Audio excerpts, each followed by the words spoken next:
Brazil തീരത്ത് നിന്ന് 33 kilometre മാറി അറ്റ്ലാന്റിക് സമുദ്രത്തിൽ സ്ഥിതി ചെയ്യുന്ന ഇൽഹ ദ ക്വരിമാദ ഗ്രാൻഡെ പാമ്പുകളുടെ ദ്വീപ് എന്നാണ് അറിയപ്പെടുന്നത്. 106 ഏക്കർ വിസ്തൃതിയിൽ സമുദ്രത്താൽ ചുറ്റപ്പെട്ട് കിടക്കുന്നതാണ് ഈ ദ്വീപ്.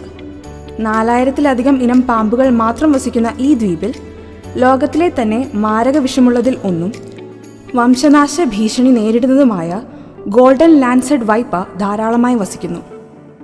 ദ്വീപിലേക്കുള്ള യാത്രയ്ക്ക് ബ്രസീലിയൻ സർക്കാർ വിലക്ക് ഏർപ്പെടുത്തിയിട്ടുണ്ട്.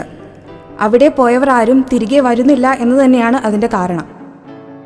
നിലവിൽ അവിടത്തേക്കുള്ള യാത്രാനുമതി ബ്രസീലിയൻ നാവികസേനയ്ക്കും തിരഞ്ഞെടുക്കപ്പെട്ട ഗവേഷകർക്കും മാത്രമാണുള്ളത്.